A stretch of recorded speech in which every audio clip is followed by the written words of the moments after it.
Bonjour et bienvenue derrière la main courante, le podcast de Football Campagne. Incroyable, on a réussi à revenir avec un deuxième épisode. On fait le doublé quand personne s'y attend, comme Lilian Thuram. Plus sérieusement, dans ce podcast, on parle de football à travers tous les aspects possibles. Le voyage, les gens, l'alcool, l'histoire, l'alcool et encore l'alcool. Je suis Adrien Picard et j'ai déjà mangé du poulet avec Adebayo Akinfenwa, le joueur le plus fort du monde. Avec Jérémy Roturier, photographe de charme de terrain décrépit, nous sommes Football Campagne. Le site c'est footballcampagne.com et vous pouvez nous suivre sur Twitter @fc_campagne et sur Instagram @footballcampagne. Cette intro est un peu tarée, mais c'est parce que mon invité est aussi un taré. Il part en éclaireur sur tous les stades d'Europe à la découverte des spécialités locales. Il se met presque nu dans la neige et se fait même parfois virer de stade. Tout ça pour le football. Vous pouvez voir ses reportages sur MRC Sport en préambule des plus grosses rencontres de Première League, de Champions League et d'Europa League. Encore un désarroi dans ce podcast. Renaud Marco, comment ça va ? Écoute, je suis très content que tu dises que je suis un taré parce que, en fait, dans ma ville, où mes amis, en général, m'appellent Renaud le fou. De fou à taré, il n'y a pas une grande différence, donc ça me va bien. Merci de m'interviewer. Ça vient d'où ce surnom ? Comment tu l'as gagné ? Je pense que depuis que je suis petit, il manque une case où les câbles qui sont pas tous connectés dans ma tête. Mon père dit que j'ai été mis trop longtemps dans un Yupala et mes parents ils avaient un truc chez moi, genre une corde suspendue au plafond avec un CHBB en fait si tu veux, une sorte de corde élastique, ça s'appelait un Yupala et puis je pouvais être dedans et faire des bonds et il dit que du coup en fait il me laissait toute la journée dedans et que ça a dû me détraquer. D'accord, très bien. Et après de ça que je me souvienne, j'ai peut-être toujours été un peu farfelu, tu vois, à l'école et tout. Je vais commencer par la question, j'allais dire traditionnelle, même si ce n'est que le deuxième podcast. Je voulais te demander ton premier souvenir de football. Alors oui, on va dire que j'ai peut-être deux catégories de souvenirs parce qu'il y a celui, tu vois, dans la cour d'école où tu as des potes qui, tu joues sous le préau, etc. Et je me souviens que j'avais des potes qui étaient fans de Marseille. Et après, j'ai dû vraiment me prendre de passion plutôt fin des années 90, tu vois, quand les Lensois, c'est une épopée. Enfin, d'ailleurs, ça c'était peut-être début des années 2000. Mais en 2000, je me souviens de l'épopée de Calais en Coupe de France. Et puis après, c'est là que j'ai commencé en fait à aller au stade. J'ai ce point commun avec Romain Molina d'ailleurs, qui aime bien les petits clubs. Je sais qu'il en prend souvent sur Football Manager. Moi aussi, je prends toujours des clubs de D5 anglaise ou de D3 suédoise. Et je joue encore en fait avec le Football Manager de l'année 2005. Que j'ai essayé en plus récemment de jouer avec le FM 2020 ou 2021, enfin ou 2019, je sais pas, le dernier confinement, il y avait. En fait, j'ai arrêté au bout de 30 secondes parce qu'il fallait faire son personnage, il fallait choisir des survêtements de l'entraîneur, il fallait l'habiller. J'ai dit allez, ciao. Je retourne à ma bonne vieille version. Donc ouais, les premiers souvenirs, c'est mes potes en primaire qui jouent au foot, qui me parlent de l'OM, qui a gagné une Coupe d'Europe. Puis entre-temps, après, je suis tombé amoureux du Milan AC. J'adorais ce maillot rouge et noir avec écrit Motta et j'avais un oncle qui était Milan et qui me l'avait ramené. Et après, Calais, Coupe de France. Moi, j'ai toujours été derrière les petits clubs en général, plutôt amoureux du plus petit que du plus gros budget. Puis après, j'ai commencé à aller au stade et je viens de Grenoble, j'ai grandi à Grenoble, donc j'ai suivi le GF38 et par la suite, je suis devenu commentateur en fait sur la radio locale de France Bleu, donc la France Bleu Isère. J'ai commenté pendant de longues années à Grenoble. Quand tu as commencé à aller au stade, Grenoble était à quel niveau à ce moment-là ? La première fois que je suis allé au stade, Grenoble était en CFA, donc 4e niveau national, et c'était pour la montée en national. Ils avaient gagné contre 7 au stade des Diguières, qu'on partageait avec le rugby. Et je me souviens, j'avais gardé un exemplaire du journal local où il y avait une photo de toute la foule qui allait sur le terrain en fin de match. C'était la montée et je m'étais reconnu, quoi. J'avais un jogging bleu fluo et on me voyait du coup sur la pelouse et je l'ai gardé longtemps ce journal. Et après, j'ai commencé à faire quelques déplacements, bosser pour un site de supporters du GF38. Il me un dictaphone, j'allais interviewer des joueurs à l'entraînement et je retapais toute l'interview, ça me prenait des plombes. Et puis après, de fil en aiguille, Et je suis passé un peu de l'autre côté puisque j'ai appelé des radios pour savoir qui avait besoin de quoi. J'ai commencé à faire le standard téléphonique et puis toujours, c'est l'histoire toujours du mec qui est pas là et puis que tu remplaces et puis finalement ça continue. Entre-temps, il y a eu quelques bouts d'essai ailleurs, mais ça s'est fait comme ça, quoi, on va dire. Mais à la base, tu voulais être. C'était genre. C'est la passion pour le football et Grenoble qui t'a amené à faire ça, ou tu voulais faire journaliste avant? Alors, comme Romain Molina, je n'ai pas fait d'école de journaliste. Et c'est plutôt mes potes qui m'ont poussé à faire ça parce que quand on jouait à FIFA, je commentais toujours en fait. On éteignait les commentaires des mecs et c'était moi qui commentais à la place. Je sais pas vraiment d'où ça m'est venu. Petit, j'avais dû entendre des commentaires sur des radios, mais tu vois, j'ai pas vraiment de commentateur en tête comme référence comme ça. Et du coup, je me mettais à commenter les matchs de foot sur PlayStation et mes potes me disaient ouais mais tu devrais vraiment faire ça, on dirait des gars de la radio et tout. Et un jour je suis donc allé à l'entraînement du GF38 et puis je suis allé voir le mec qui commentait les matchs pour la radio locale puis je dis ouais je voudrais faire ça comme toi et tout mais il dit bah ok ouais, tu vas commencer par le standard téléphonique. Ouais, j'ai fait un an de standard téléphonique, après je suis parti sur une radio locale où j'ai commenté des matchs en CFA2, c'était n'importe quoi, je courais derrière les arbitres de touche avec un téléphone portable collé à l'oreille pour commenter donc des matchs de 5e division sur une petite radio locale bénévole. Et puis après, France Bleu Isère m'a rappelé en me disant ouais, bah, on a vu ce que tu faisais, est-ce que tu veux faire ça chez nous, mais en un peu plus pro? J'ai dit bah banco. Puis bon, voilà, après. Et en CFA2, c'était quel club que tu fais? C'était la réserve de Grenoble ou c'était d'autres clubs de la région en fait? En CFA2, quand j'ai commencé à commenter, c'était la ville d'Échirolles, qui est la banlieue de Grenoble. Euh, et, euh, et en fait, je bossais pour cette petite radio associative qui s'appelait News FM. Et on avait mis en place. En fait, on voulait commenter à l'époque les matchs de Grenoble, mais il y avait des histoires de cartes de presse, il fallait être journaliste, je sais pas quoi. Du coup, on a dit bon, on va commenter les matchs du club qui est au plus haut échelon, mais qui n'est pas Grenoble et qui reste quand même dans la communauté d'agglomération, quoi, dans le bassin. Et c'était Échirolles. Et du coup, c'est mes premiers souvenirs. Et c'était aussi, je faisais les déplacements avec les joueurs. En fait, c'est-à-dire que je partais avec l'équipe. Il y avait d'ailleurs le frère d'Olivier Giroud, Romain Giroud, qui jouait dans ce club. Et, je me souviens, il faisait des études de diététicien. Et il me lisait ses bouquins où il me disait ouais, tu vois, si tu bois de l'alcool, eh ben, il faut faire 1 heure de jogging le lendemain parce qu'il y a vraiment que les sportifs de haut niveau qui peuvent brûler les sucres ou les graisses dans l'alcool. Si tu fais du sport de haut niveau, c'est mauvais pour ta santé. Enfin voilà, je me souviens que il me disait tout ce qu'il avait appris, quoi, parce qu'on on allait de Grenoble au Puy-en-Velay, quoi, donc on se tapait des 5-6 heures de bus. On arrivait là-bas, je sortais mon téléphone portable, je sais même pas si j'en avais pas deux, parce qu'à l'époque, ça devait pas tenir bien longtemps les batteries, et je courais, mais tu veux, je faisais des allers-retours d'un poteau de corner à l'autre, dans le match, c'est des matchs de 5e division, et c'était en 2000, ouais, je te dis ça, c'était en 2002, donc il y a 18 ans. Même si maintenant, tu as plein de radios locales ou sur Internet, tu as plein de gars qui commentent. À l'époque, bon, je veux pas faire genre j'étais le premier, mais en tout cas, l'émission qui avait créé ma radio, commentait un match de 5e division, quand t'allais je me souviens, j'allais à Guignon, à Moulins. Les mecs, ils hallucinaient de voir un type qui courait derrière l'arbitre avec un téléphone portable et qui commentait la rencontre. Enfin, surtout qu'en plus, tu veux, c'était en quasi-intégralité, mais toutes les 10 minutes, je rendais l'antenne. Et entre, par exemple, de la 10e à la 15e, eh ben, j'encourageais le club des Chirolles, quoi. Donc, supporters locaux me disaient, mais c'est qui ce taré, quoi. C'était vraiment des bons souvenirs, quoi. Parfois, tu avais des joueurs qui sortaient du banc de touche, parce que quand tu joues dans des clubs de l'Allier ou du Jura au mois de janvier, décembre, je peux te dire que tu te les pelles. Et le mec, il venait, il me posait sa parka sur les épaules pour pas que j'ai froid, quoi.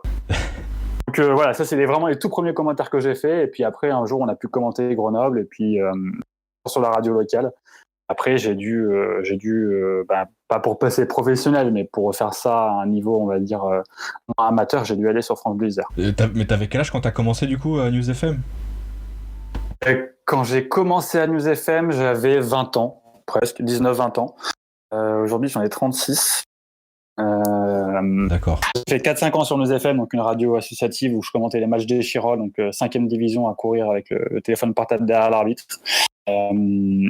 Et après, on a commenté les matchs de Grenoble. Et puis en 2005, j'ai commencé sur France Bleu Isère jusqu'en 2011.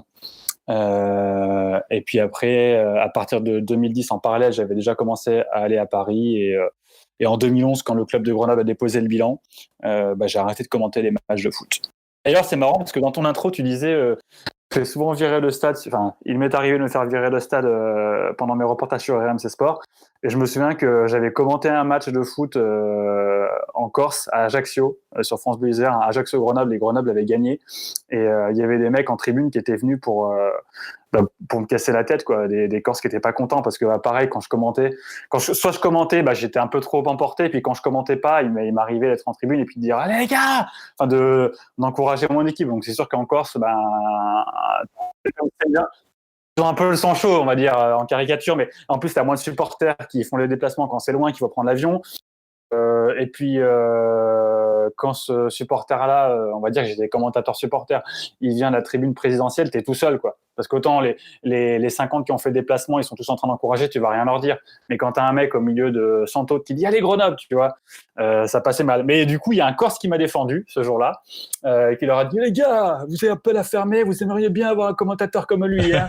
Et du coup, en fait, ce mec, il m'a ramené à l'hôtel. Un vieux Corse qui habitait sur les hauteurs d'Ajaccio. Le soir, il m'a ramené dans son pick-up à l'arrière et on s'est lié d'amitié. Et je l'ai revu 2-3 fois quelques étés quand je suis allé en Corse. Après, je lui ai toujours passé le bonjour ou je lui ai envoyé une carte postale. Il s'appelle Ange Meucci. Voilà. Il habite à Santa Maria Sique. Un nom, un prénom typiquement corse, Ange, c'est génial. Et sa femme, quand j'allais chez lui, elle l'appelait Anju. Ah oui, ok. Et du coup, en fait, il s'est trouvé qu'en plus, après, je suis souvent retourné à Ajaccio pour commenter les matchs de Grenoble. Ah ouais, je me souviens d'une partie de cartes avec lui, où on allait voir des mecs, et puis bref, il me posait un pistolet, il me disait, bon, tiens, ça va peut-être te servir ce soir pendant la partie. Je suis mais qu'est-ce que c'est qu'est-ce que c'est que cette histoire ouais, franchement, j'ai fait des pures rencontres, j'ai vécu des pures émotions. Et souvent, le journaliste sportif, tu sais, il sait pas qu'il est mal vu, mais il est en tout cas vu un peu plus comme un bonnet que le journaliste politique. Et moi, je trouve que les émotions, tout à l'heure, quand tu me demandais pourquoi j'en étais venu à ça, est-ce que je voulais être journaliste, etc., moi, c'est vraiment les émotions, quoi. Le pic, enfin tous les pics que tu peux avoir dans une seule rencontre. Tu passes par crier, par jouir, par pleurer. Je me souviens avoir pleuré en commentant des matchs, quoi. De pleurer de joie à une rencontre à Châteauroux en Coupe de France.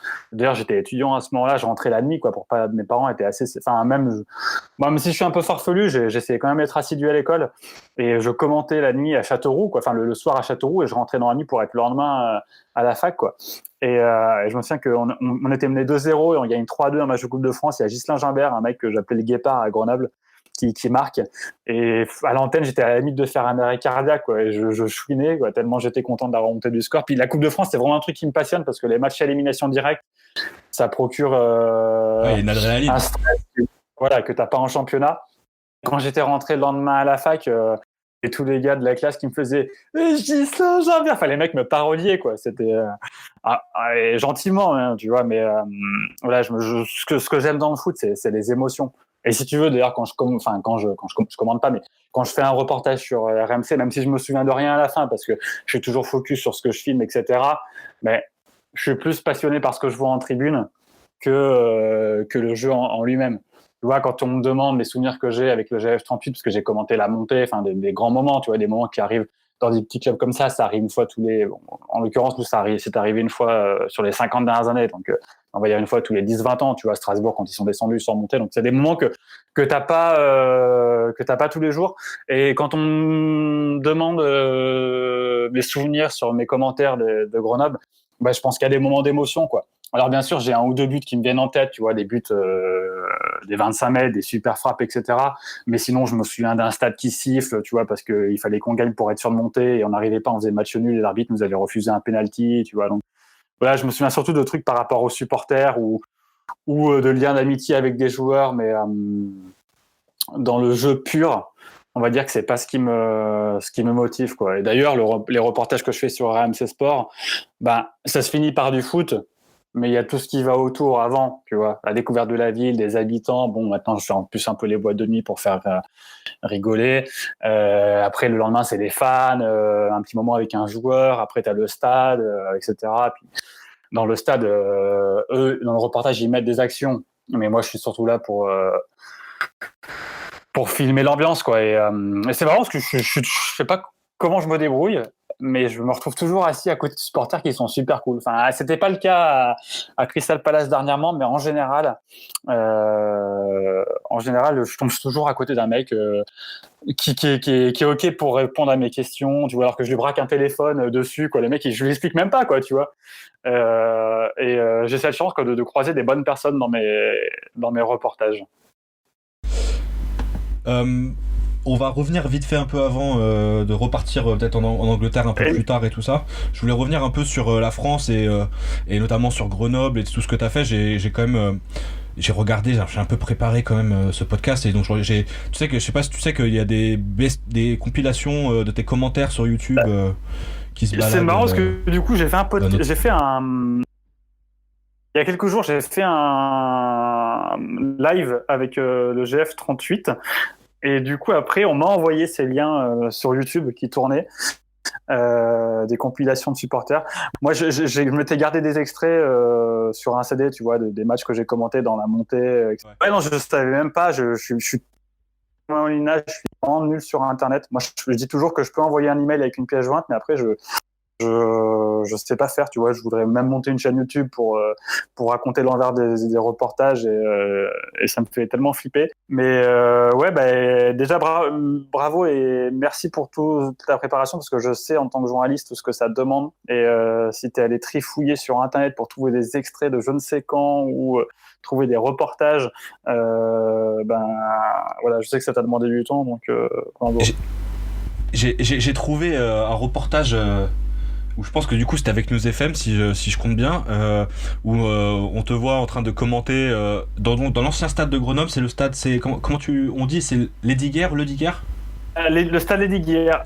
Et alors ça, ce reportage, c'est peut-être contre Guignon, non? C'est possible, ouais, quelque chose comme ça. Mais moi, ce que je voulais te demander justement, c'est parce que du coup, moi en tant qu'amateur de football et tout ça, je connais le Grenoble à travers la Ligue 1 et à travers le stade des Alpes du coup. Et en fait, je voulais savoir un peu c'était quoi l'ambiance dans le stade au stade Lesdiguières. C'était quel genre de stade et c'était quel genre d'ambiance aussi, est-ce qu'il y avait du monde, tout ça. Enfin voilà, c'est un peu. J'aurais bien aimé savoir ça aussi un peu sur Grenoble. Je surkiffe que tu me poses cette question parce qu'en fait, ça me fait remonter à la mémoire que quand je commentais au stade Lesdiguières, je commentais pas dans la tribune de presse. Parce que ce reportage, en fait, on me voit devant, sur des sortes de bureaux qui sont installés. Et en fait, les autres journalistes, ils sont derrière, en loge. Il y a une sorte de loge pour la tribune pour les journalistes, une cabine, quoi. Et en fait, je faisais tellement de bruit quand je commentais, surtout que je commentais souvent l'intégrale, que les autres journalistes d'Europe 1, RTL, tu vois, bah, ça les gavait en fait, quand ils prenaient l'antenne, parce qu'on m'entendait toujours derrière. Et du coup, ils m'avaient fait comprendre que c'était mieux que je reste dehors. Et du coup, en plus, j'étais à proximité des autres supporters qui étaient dans cette tribune, quoi. Puis c'est des mecs que tu revois toutes les 2 semaines, parce que c'est des gars qui ont des abonnements, tu vois, qui sont là à chaque fois à leur place. Le stade Lesdiguières, ouais, c'est vraiment, bah, il y avait avant le stade municipal aussi à Grenoble où je suis allé, qui était à la place du stade des Alpes. Mais c'est vraiment, du coup, bah, ouais, mes premiers souvenirs de foot quand tu me demandais tout à l'heure, parce que j'y suis allé en tant que supporter. Il y avait une tribune qui s'appelle la tribune tennis où tu n'avais pas de toit.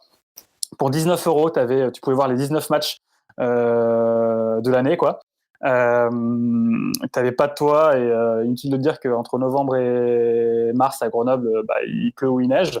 Il y avait une autre tribune où t'avais des piliers tout le long. Franchement, tu voyais, enfin ouais, la vue était complètement hachée. Et t'avais une autre derrière les buts qui s'appelait la tribune Finet de mémoire. Et c'était là où il y avait les premiers supporters, les Red Chaos ou les Red Chaos ou les Delphis, voilà, de ce stade qui était un stade qui était pas loin de chez moi et où j'allais toujours en fait à vélo pour commenter. J'avais tout mon matos de micro, etc., de batterie, des trucs pour régler le son que je mettais sur mon porte-bagages. J'arrivais au stade en vélo, tu vois, les gens me regardaient. Et je me mettais même mon vélo dans le stade, si tu veux. Après, voilà, c'est pas le Paris, c'est pas le Parc des Princes, donc t'as plus de facilité à faire n'importe quoi. Mais c'est un stade en plus qu'on a aussi on va dire, on a un peu alterné avec le rugby. À Grenoble, c'était compliqué parce qu'il y a eu un moment où les deux clubs voulaient des stades différents, etc. Mais ouais, c'est un stade où j'ai commenté beaucoup de matchs de Ligue 2, dont le premier but d'Olivier Giroud, qu'il a marqué avec Grenoble face au Havre. C'était Mandanda qui était dans les cages. Et quand tu me disais, ouais, t'as connu Grenoble toi avec la Ligue 1, bah, c'est clair que moi, souvent quand on me demande dans le foot mes meilleurs souvenirs, alors bien sûr, tu vois, là j'ai été au Kosovo, où j'ai vraiment tapé des barres en Écosse, et c'était extraordinaire, mais bah, pour moi, Grenoble, c'est la Ligue 2, quoi. Et moi, je kiffe à commenter un Guignon GF38, tu vois, un Laval-Grenoble. Je suis allé au stade Francis Lebasser. Je kiffe les matchs de Ligue 2, tu vois. Pour moi, c'est vraiment, ouais, c'est vraiment ce qui m'a marqué, quoi. J'ai commenté de façon plus longtemps en Ligue 2 qu'en Ligue 1. En Ligue 1, j'ai commenté deux saisons. Et j'ai dû en faire 8 en 6 et 8 ans en Ligue 2. Donc, moi, c'est le foot que je kiffe. Le public que je kiffe. Alors, je dis pas que les publics de Ligue 1, ils sont moins bien, mais plus t'avances aujourd'hui dans le monde du foot, plus il y a d'argent, et plus il y a d'argent, plus c'est aseptisé. Après, c'est clair que je vis des moments uniques, tu vois, quand je croise un supporter à Manchester City qui me donne une place, et qu'il a en plus, le mec c'est un des sponsors du club, et je me retrouve derrière le tunnel vitré des joueurs, c'est des places à 2500 balles, enfin derrière quand les joueurs rentrent sur le terrain à City, c'est un tunnel vitré, t'as des gens qui mangent, et j'ai pu être là-bas. Ouais, c'est des moments qui n'ont pas de prix. Et pour moi, je les mets vraiment au même niveau qu'un Guingamp GF38, parce que moi, quand on me disait, ouais, tu vas commenter au Roudourou, et putain, c'était le bonheur, tu vois. Allez, il faut centrer. Oui, Dimitrievich, trop de souris. Le centre, et ce sera un corner. Allez, c'est la fin. Le corner de la dernière chance. Un but partout. Il faut revenir. Il faut nous faire le même scénario que face à Nantes. C'est fini. On a dépassé le temps additionnel. Le corner de la droite vers la gauche, le corner sortant. La tête de but. Ouais. Et le but. Et le doublé. Et Grenoble. Larsen Touré. Et le but. Et le but du bout de l'espoir. Le but du bout, du bout, du bout. Mais quel but de Grenoble. Bah, justement, parce que quand on discutait pour préparer le podcast, tu me disais que tu avais fait à peu près tous les stades de Ligue 1, Ligue 2 pendant des années. Et je voulais savoir, c'est quel stade qui t'a laissé un souvenir vraiment important? Alors, le seul stade où j'ai pas commenté, c'est le stade Bollaert. Si je ne cite pas Lens, il faut pas que les gens se sentent offensés, parce que j'y ai pas été. Donc voilà. Un stade qui m'aurait laissé un souvenir. Je réfléchis 30 secondes, hein, parce qu'il faut que je passe en revue les. Même d'ailleurs dans les matchs que t'as des Chirol que t'aurais pu faire aussi. Enfin voilà, des stades, parce que en fait c'est quelque chose.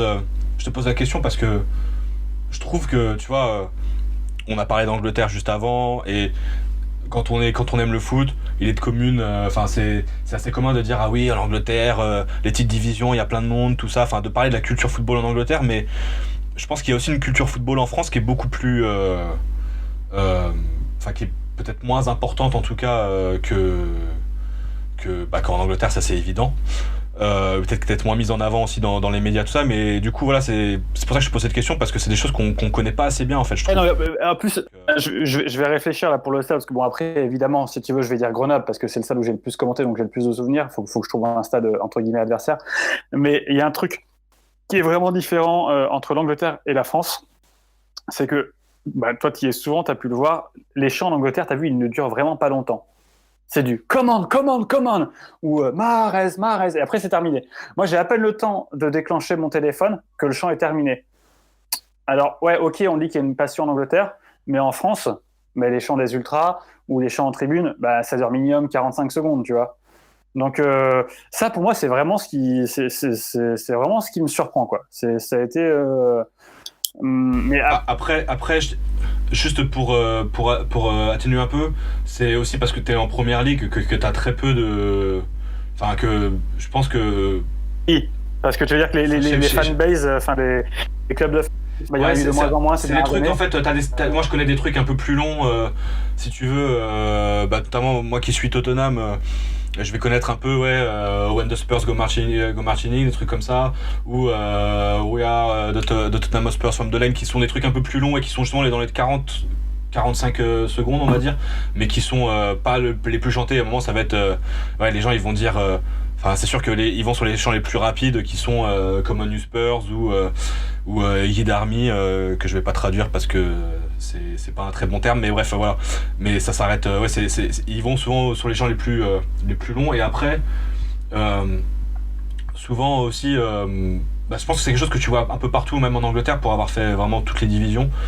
T'as quelques chants un peu longs, mais ouais, souvent en fait, ils vont directement au plus facile, comme New Reds. Ouais, tu vois, souvent les gens quand ils me demandent, je dis écoute, il y a eu une chanson au début, mais après les chants des supporters, c'est pas des chants, c'est plutôt des encouragements, quoi.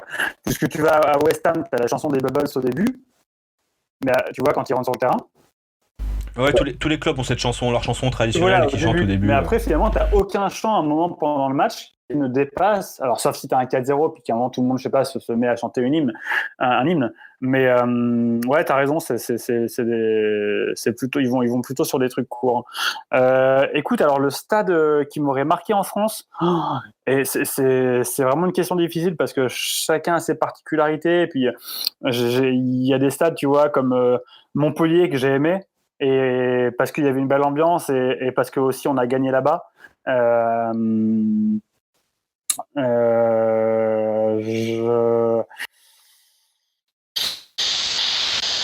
Moi, Sedan, quand j'ai commenté en Ligue 2, il y avait encore des beaux restes de Sedan et j'étais content, tu vois, d'aller dans un stade comme ça, même si, tu vois, Sedan, c'est pas une grande ville, mais quand je te dis que j'aimais les petits clubs, moi, Sedan, avec plus un défi et tout, c'est les moments aussi que j'ai aimé dans le foot.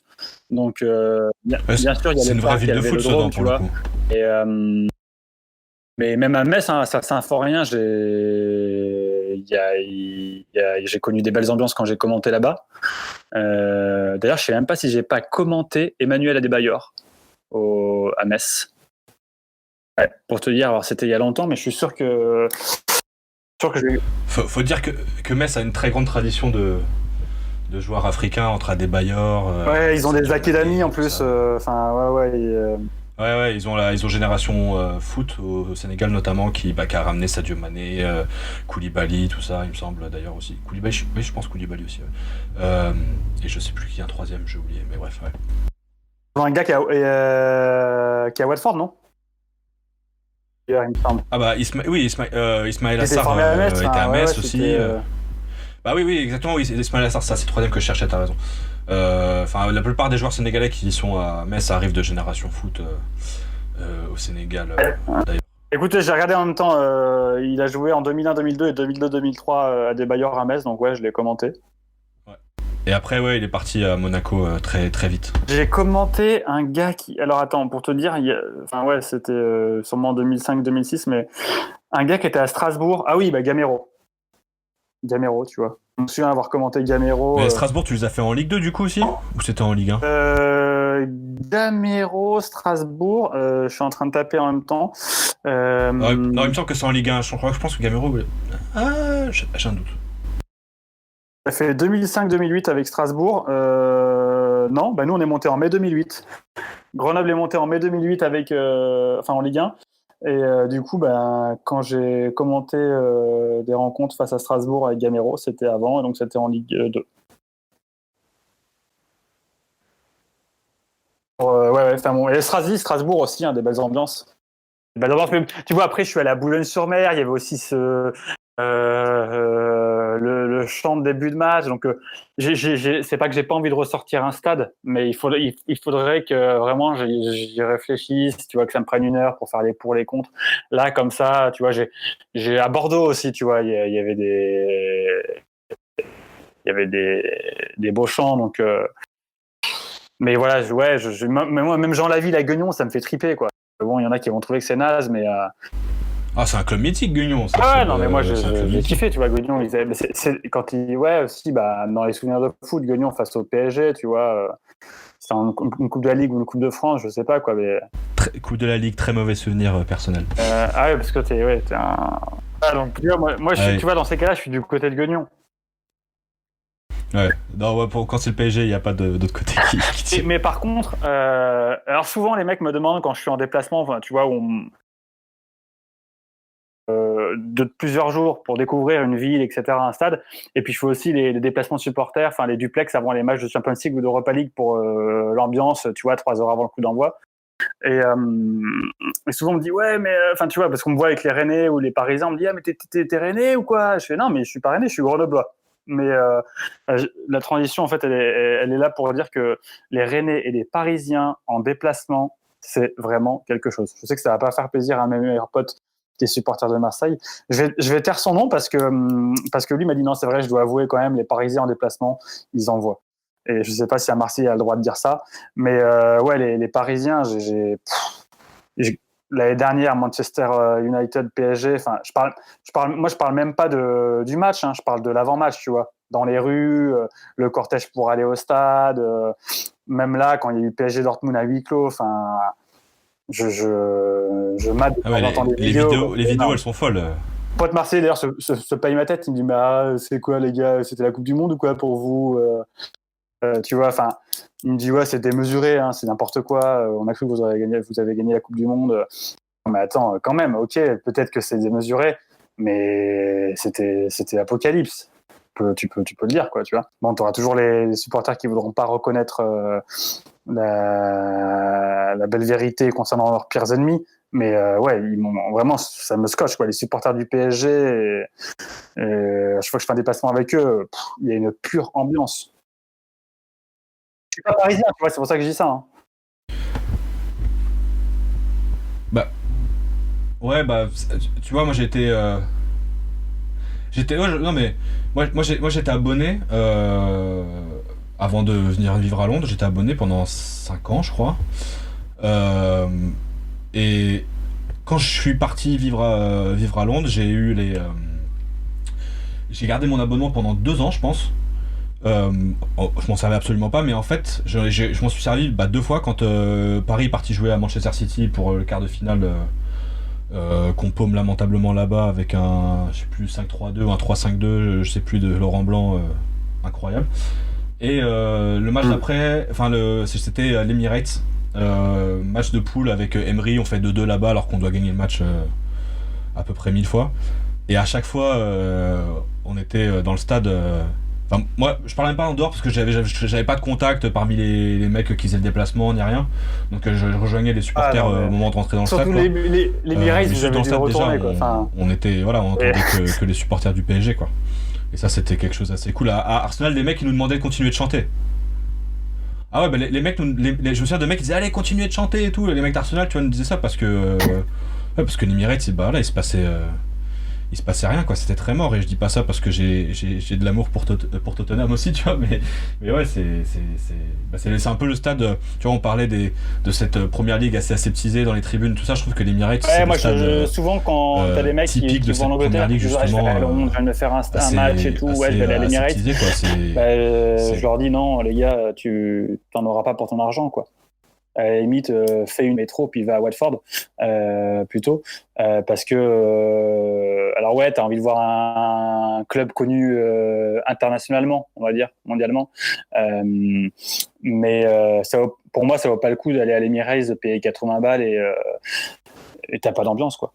Donc je l'avais dit d'ailleurs dans le reportage, tu vois, c'est pas parce qu'on est diffuseur de la première ligue que il faut pas être, tu vois, faut survendre le truc. J'avais dit non, ça vaut pas le coup, quoi. C'était Lys Mousset d'ailleurs qui m'avait passé une place, donc j'étais bien content. J'avais dit ouais, ne dépensez pas plus de 30 balles pour aller dans ce stade, quoi. Donc mais c'est clair que les Parisiens, franchement,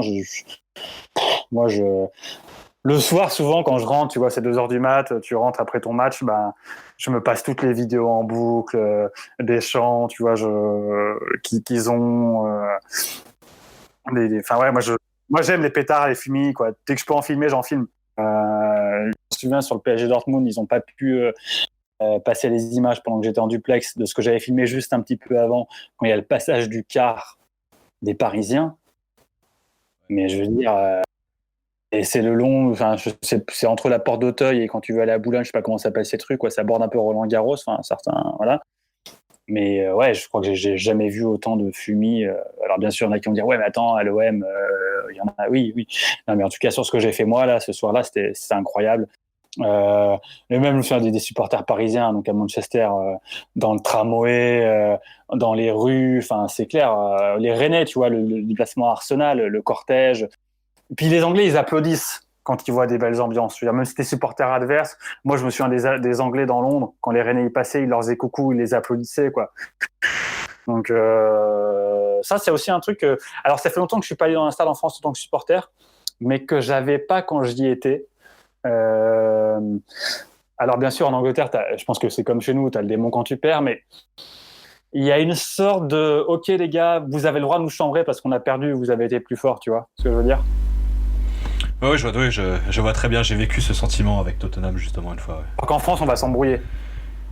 Ouais, c'est On va partir en insulte, mais en Angleterre, non, voilà, tu tes petits gestes de branlette, ils vont balancer des chants, tu vois. Enfin, je dirais, c'est pas remasterisé, mais des chants retournés pour se payer un peu ta tête, tu vois. Ils vont changer les versions. Bon, moi, je comprends pas trop à chaque fois parce que j'ai un faible niveau d'anglais, quoi, mais j'aime bien quand ça termine par a piece of shit, a piece of shit. C'était exactement le chant auquel je pensais quand tu en parlais. Ouais, ouais c'est pour un joueur, ou c'est pour un joueur, ou c'est pour une équipe qui gagnait. Et moi, ce chant-là, je l'ai entendu. J'ai eu avec mon premier boulot à Londres, qui était pour une marque célèbre de casque audio qui sponsorisait Chelsea. J'avais pu aller voir Chelsea-Tottenham. C'était l'année où Leicester gagne et c'est le match en fait où Tottenham perd le titre. Et parce que en gros il y avait plus que Tottenham qui était en course avec Leicester. Ouais. Et ils gagnent 2-0 à la mi-temps. Stamford Bridge est mort, il n'y a pas un bruit. Et finalement ils remontent 2-2. Et là c'est la fête dans le stade et j'avais un seum assez important ce jour-là. Et là dans la rue, même quand je suis rentré, que je suis reparti dans le métro, tout ça n'arrêtait pas de chambrer dans tous les sens. Ouais, ça je kiffe ça. En Angleterre, quand je repars dans les stades, mais c'est clair, les mecs, c'est d'un quai de métro à l'autre et tout, mais c'est clair, c'est énorme. Parce on parle beaucoup de Tottenham et Arsenal en termes de rivalité, mais Tottenham et Chelsea, c'est aussi très tendu. Comme rivalité, c'est différent, mais et je pense que ça date, je la connais pas assez bien, mais je pense que ça date aussi du fait des années 70-80 où Chelsea avait des hooligans clairement d'extrême droite et que Tottenham avait un public avec une réputation un peu fausse d'avoir un public avec une grosse communauté juive notamment. Donc je pense que c'est pas quelque chose qui a aidé à rapprocher les supporters des deux équipes. Mais ouais, c'est deux clubs qui se détestent très très fort. Et donc quand il y en a un qui peut bien emmerder l'autre, généralement ça peut. Et en plus Chelsea donc fait 2-2 sur ce match-là, prive Tottenham du titre, mais ils terminent 11e la saison. C'est l'année après leur titre où ils sont complètement écroulés. Ouais, ils avaient rien à jouer, quoi. Et ils terminent 11e, un truc comme ça. Et j'avais vraiment le seum très très fort. Du coup, ouais, je voulais remonter un peu ton parcours. Donc après, quand t'as arrêté de commenter Grenoble, t'es monté à Paris et là qu'est-ce qui se passe ensuite? Tu bosses avec Orange TV, c'est ça? Ouais, alors en fait il faut savoir que j'ai pas commencé dans la radio, etc. En fait, à la base, je bossais en ressources humaines dans une banque. Et en parallèle, tu vois, je commentais à France Bleu Isère ou à Radio France. D'ailleurs, Radio France avait commenté du rugby et du hockey. Mais je me souviens de mon premier match de hockey, mec. J'ai pas vu le palais, quoi. Donc j'étais à la ramasse et j'avais pas le vocabulaire. En fait, tu vois, ça s'appelle la balustrade qui entoure la patinoire.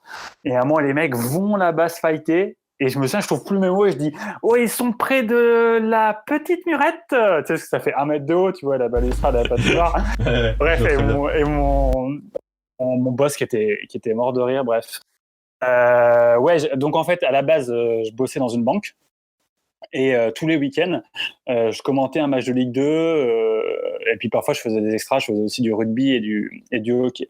Et j'ai fait ça pendant 4 ans, en fait. J'ai alterné. Où, tu vois, si jamais tu avais un match de Coupe de France en semaine, etc., je prenais un jour de congé. Et si c'était loin, quoi, qu'il fallait aller à Reims, et puis je rentrais dans la nuit de Reims pour être le matin à la banque ou quand j'avais un partiel que j'étais étudiant, tu vois. Et en fait, pendant 4 ans, j'ai fait ça en fait en doublon, et la radio et la banque. Et en France, alors maintenant, j'ai lu des articles où ça a un nom, ces gens qui font plusieurs boulots, plusieurs activités. Mais tu vois, en 2006-2010, et surtout qu'en France, on aime bien te mettre dans des cases. La radio me disait ouais, faut que tu choisisses. La banque me disait ouais, faut que tu choisisses.